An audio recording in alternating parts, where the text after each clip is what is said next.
Everyone has trauma. Someone has to be the better. Someone has to hold the space. Someone has to have that compassion and understanding that someone might have went through something. You never know what people are going through. And soon as you know that, you don't judge them and you don't judge yourself or the relationship as quickly. Let them vent without labeling.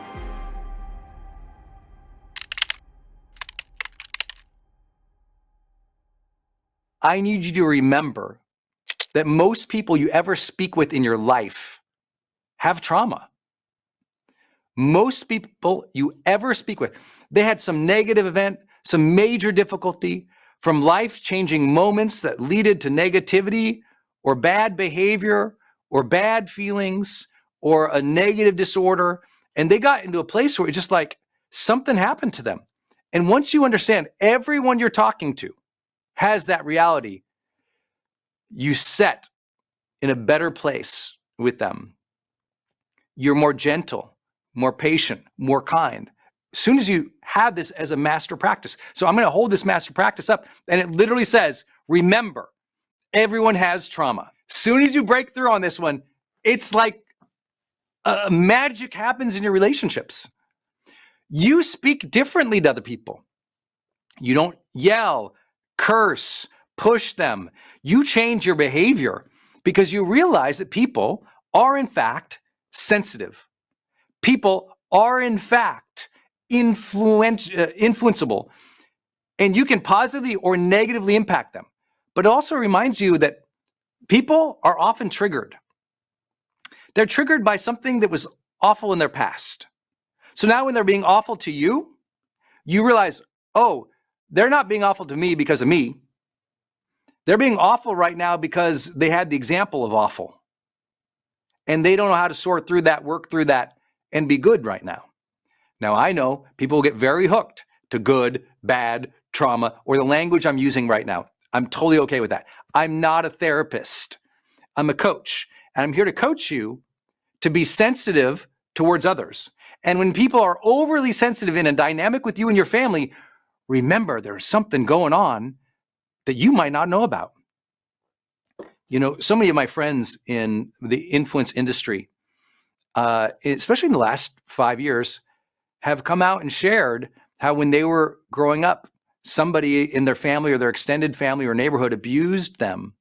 And that shaped, a competitive edge. That shaped less sharing. That shaped low self-worth. That shaped a negative experience for them in life. And for them, until they learned to work through that, until they learned to acknowledge that, to release that, to process that, to forgive that, to understand that, or if they can't do any of that, to simply choose to be more conscious in who they are now. I'm here to tell you, it changes everything. But in families, it's almost like we forget it when it's in our own family. It's that story of, you have, a daughter, you have a son, and both of them had very difficult upbringings. But one kind of moved on, the other didn't. One processed, one forgave, one didn't. And later on, they have different outcomes, don't they? But if they don't know that about each other, and the one who seemed to go on with life doesn't understand that about the other, then that family relationship never gets cohesive. And often family members forget what they've been through. And they forget what they've been through as a family. They forget the cohesion part. Instead, they go, I went through this. You didn't get this. He had it worse than me. This person went through this. And it becomes a blame game instead of a sensitivity game, a compassion game, a patience game. And I'm here to tell you, as a universal rule in life, not just your family, when you understand other people have had difficulty, you're more kind, you're more compassionate, you listen more, you're patient more. It's an overarching belief that I have that no matter what I do in life, whoever I'm talking to had some really bad times. And when I can remember that, and remember that they're suffering trauma, difficulty in life, I'm a better person for them. And I really believe if you want a great family, you have to be a better person for others. It's a high expectation, and not everyone likes that language. But I'm here to tell you, someone has to do it in the family. Someone has to be the better. Someone has to hold the space. Someone has to have that compassion and understanding that someone might have went through something in that family that you don't even know about. You know, I work with a family right now, and one of the kids was bullied in school. And I mean, really dramatic bullying. And no one in the family knew it. And this kid was acting out and was kind of stone cold with the family. No one could figure it out.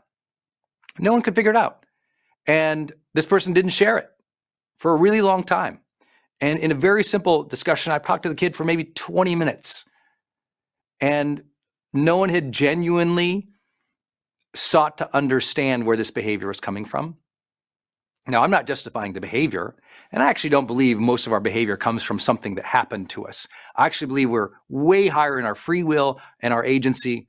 And I think a lot of people have never been exposed to a lot of the research that shows that while we live in a culture that likes to blame, parenting and how we grew up, the truth is parents have a lot less influence as a kid moves out of early adolescence and early childhood.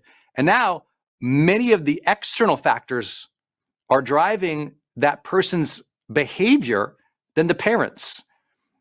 Their school, their socioeconomic status, the kids around them, their friends, their peers, their teachers, their own choices.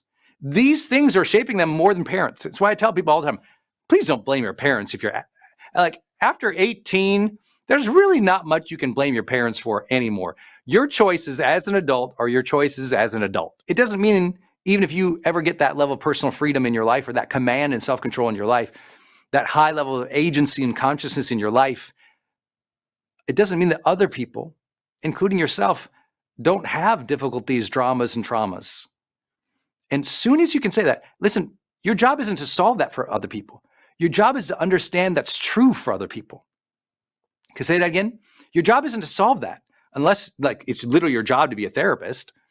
But for most people, the job is not to solve that. The job is to understand that that is true.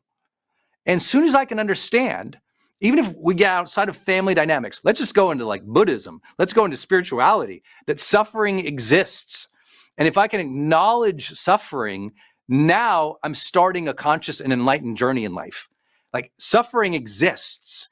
People have it. You don't know it. I was talking with a buddy the other day. We talked for about 30 minutes, and it was a terrible conversation. I couldn't figure her out. I literally didn't know what was going on with this person. And we were sitting there. We were probably 20, 30 minutes in the conversation. I'm practicing self-restraint. This person's being kind of a jerk. And in my mind, I'm like, okay, remember, everyone suffers. Everyone's struggling.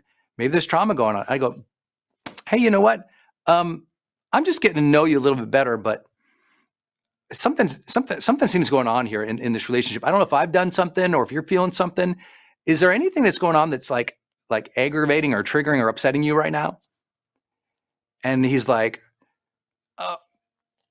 yeah, man, this is really hard for me to sit here right now.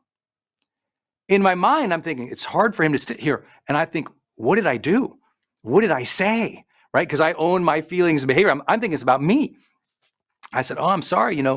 How could we improve this situation? He's like, actually, could we get up and continue this conversation walking? I go, yeah, sure. Why? He goes, oh, I just had knee surgery 2 weeks ago. My knee is killing me right now. And I was like, what? His knee was killing him. But I'm thinking there's something wrong in our relationship. I'm thinking I'm coaching bad or I have no idea. I'm thinking he's a jerk. You never know what's going on for other people. No one would have guessed that this guy had knee surgery 2 weeks ago. He's in physical pain as we are talking. You never know what people are going through. And soon as you know that, you don't judge them and you don't judge yourself or the relationship. as quickly. You stay open to trying to explore what's happening here. And I'm telling you, it's like a master level of insight into humanity. I mean, I remember reading this as like a teenager when I was reading a lot of Buddhism and Taoism, and I was reading a lot more of Eastern culture. And it was just kind of like, it was like, oh yeah, people really are suffering with things that we don't understand. So compassion must be the way. And so I could have written on this card, be compassionate, right? But instead I wrote, remember, everyone has trauma. Soon as I can remember that, I adjust my communication with them. Instead of saying to this man who's kind of being a jerk, hey, you're a jerk, I said, hey, is there something going on here? And I explored it. I created a dialogue, and the communication got to what he needed. What he needed in that moment wasn't for me to accuse him, wasn't for me to try to understand why he's a jerk. It was for me to say, hey, something we can do here? And his answer was to get up and walk. What I love about communication when it's open is you start hearing answers and requests that you never saw coming. I never saw, listen, you have to understand, the level of communication that I have one-to-one with people is 20 years of weekly experience doing this, being compensated at the highest levels. And if I don't do it well, I don't get compensated. So it's on the line for me. So I've developed a certain level of acuity in the moment, and I had no idea the dude was in physical pain. You got it? You don't know. As soon as you can go, I don't know what's going on with this person, the whole world of solutions open up to you. Let me give you another simple practice. Here it is. Let them vent without labeling. I know you might be like, oh my God, here she goes again. Let her go again, dude. Oh my gosh, she's talking about her friends and the situation and this thing happened. I don't care. Doesn't matter if you care. Let her talk. Let people vent. Now, the research on this is hugely interesting to me. And that is, if people are venting longer and it's negative, there's complaining, there's things like this going on, obviously it brings down the quality of the interpersonal relationship. Both people in the relationship share that they are less satisfied. So negative venting that goes on and has high frequency or recurrence, both people, the person venting and the person receiving the venting, report lower levels of relationship satisfaction. Okay, that's fascinating research. I also know that more often people don't feel heard, especially in our culture today. Most people don't feel heard. And they don't feel like their position is, something other people understood. And so the way to do this, for me, is let them talk. Just let them talk, but don't label them. Don't be like, oh, here she goes again on drama. She's dramatic. Oh, here he goes again. He's always irresponsible. Don't label it. When they're venting, let them vent. Walk with them. Let it go. Like it can go, for you, it can go in one ear, out the other. It can go over your head. Doesn't matter. Let them go. Let them go. I have a rule on this. Let them go for maybe 20 minutes. After 20 minutes, move the conversation along. But you can withstand 20 minutes of someone talking at you.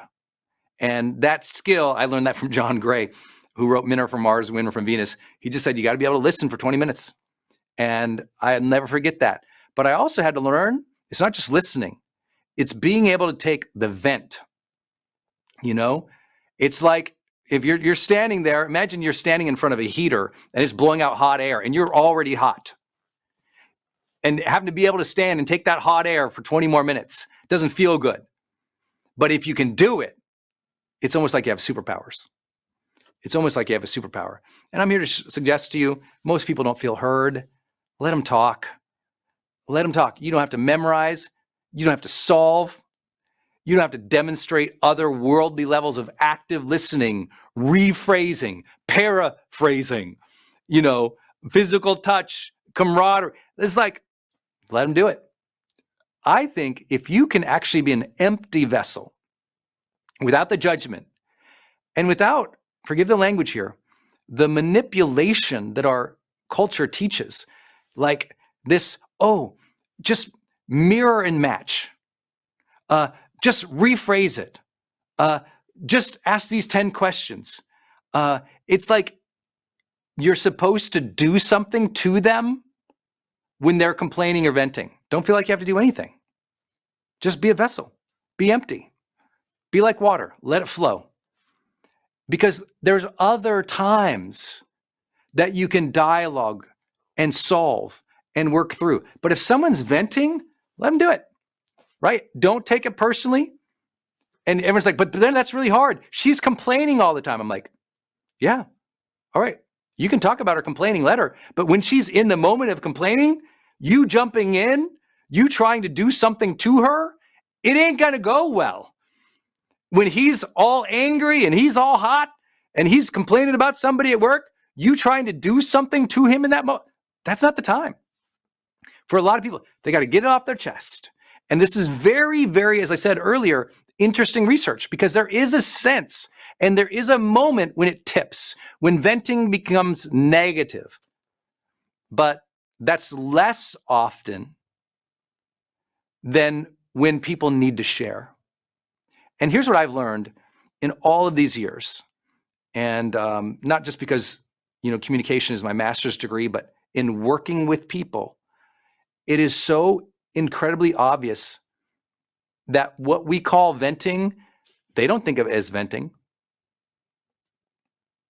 And I think a lot of the research has gotten this wrong, frankly, that a lot of what someone might label as venting is that person's version of sharing, of talking it through, of thinking out loud, where we often associate venting, oh, she's just venting, as if it's a negative thing.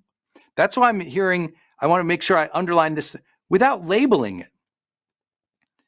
Like, let them talk, let them vent, let them complain, let them dialogue, let them think out loud. Just let them do their thing. Don't label it. Don't label it good. Don't label it negative. It's your spouse talking. Let them talk. Don't label it good. Don't label it negative. It's your kid talking through the day at school. There's no good direction there or bad direction. Let them talk. I think it's just, I know it sounds so wild, but I share this because most families that really struggle shut down communication. You know this to be true, right? If you grew up in an environment where you were constantly shut down, it's hard for you to even express, let alone vent a little. And so this is so important. It's the opposite. I'm trying to give you opposites here.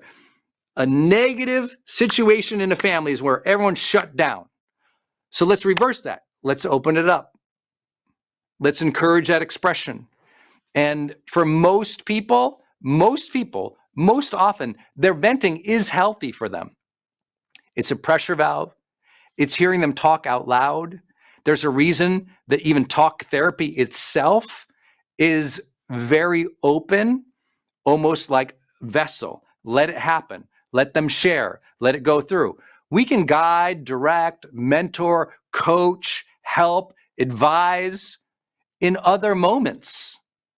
We can brainstorm and solve in other moments. But when it's flowing, baby, let it flow. You just have to learn to take it.